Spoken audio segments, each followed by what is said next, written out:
नमस्कार दोस्तों। अगर आपने इस साल यानी 2026 में सीबीएसई क्लास 12 का बोर्ड एग्जाम दिया है तो ये वीडियो आपके लिए बहुत जरूरी है। सीबीएसई ने क्लास 12 सप्लीमेंट्री और इंप्रूवमेंट एग्जामिनेशन 2026 के लिए बड़ा अपडेट जारी किया है। आज के इस वीडियो में हम बात करेंगे कि फॉर्म कब से भरे जा रहे हैं, इसकी फीस कितनी है, एग्जाम कब होगा और कौन कौन इसके लिए एलिजिबल है। तो चलिए बिना किसी देरी के इस वीडियो को शुरू करते हैं। तो चलिए सबसे पहले बात करते हैं जरूरी तारीखों और एप्लीकेशन प्रोसेस की। सीबीएसई ने 30 जून से लिस्ट ऑफ कैंडिडेट्स यानी एलओसी का ऑनलाइन सबमिशन शुरू कर दिया है। याद रखिए इसकी आखिरी तारीख 8 जुलाई 2026 है। लेकिन यहां पर एक सबसे जरूरी बात यह है कि अगर आप एक रेगुलर स्टूडेंट हैं तो आप खुद सीधे वेबसाइट पर जाकर इसके लिए अप्लाई नहीं कर सकते हैं। आपको अपने स्कूल से ही कांटेक्ट करना होगा जहां से आपने 12वीं की पढ़ाई की है। स्कूल ये सारा प्रोसेस सीबीएसई के ऑफिशियल परीक्षा संगम पोर्टल के जरिए ऑनलाइन पूरा कर देगा। बोर्ड ने स्कूलों को साफ निर्देश दिए हैं कि वे खुद आगे बढ़कर एलिजिबल स्टूडेंट से संपर्क करें ताकि किसी भी बच्चे का यह मौका छूट ना जाए। अगर 8 जुलाई तक स्कूल ने आपका नाम सबमिट नहीं किया तो आप ये एग्जाम नहीं दे पाएंगे। दोस्तों अब आते हैं सबसे बड़े सवाल पर कि एग्जाम कब होगा। आप सभी अपनी डायरी में ये तारीख नोट कर लीजिए। सीबीएसई क्लास 12 का सप्लीमेंट्री एग्जाम 28 जुलाई 2026 को आयोजित किया जाएगा। अब बात करते हैं कि कौन से स्टूडेंट्स इस एग्जाम में बैठ सकते हैं।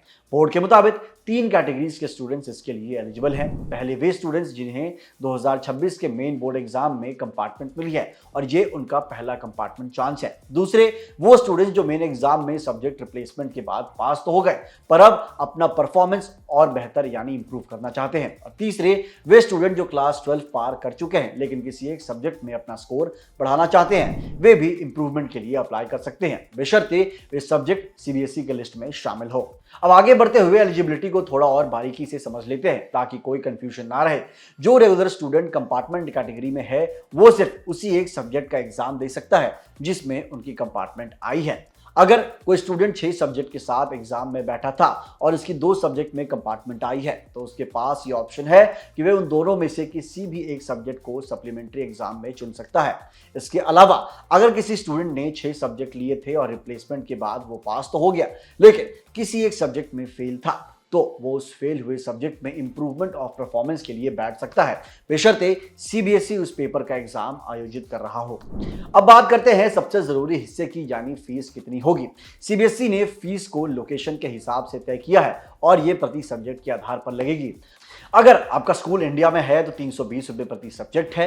अगर आपका स्कूल नेपाल में है तो फीस 1100 रुपए प्रति सब्जेक्ट होगी और अगर आपका स्कूल इंडिया से बाहर यानी किसी फॉरेन कंट्री में है तो आपको 2200 रुपए प्रति सब्जेक्ट के हिसाब से फीस देनी होगी।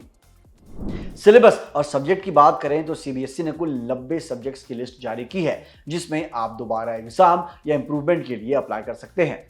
इस लिस्ट में लगभग सभी मुख्य सब्जेक्ट्स शामिल हैं जिसे आप सीबीएसई की ऑफिशियल वेबसाइट पर देख सकते हैं। दोस्तों यहां एक और जरूरी बात साफ कर दूं कि जो स्टूडेंट अपना तीसरा कंपार्टमेंट चांस दे रहे हैं उन्हें स्कूल के जरिए अप्लाई करने की जरूरत नहीं है। वे सिर्फ प्राइवेट कैंडिडेट्स के तौर पर ही इस एग्जाम में बैठ सकते हैं और उनके लिए सीबीएसई ने एक अलग से नोटिफिकेशन जारी किया है। साथ ही बोर्ड ने यह भी साफ किया है कि कंसोलिडेटेड मार्कशीट सिर्फ उन्हीं स्टूडेंट्स को मिलेगी जिनके मेन एग्जाम में कंपार्टमेंट आई थी और अब वे इस सप्लीमेंट्री एग्जाम को पास कर लेंगे।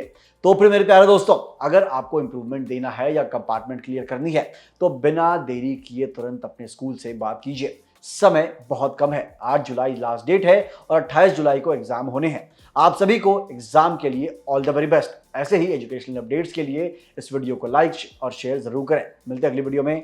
जय हिंद।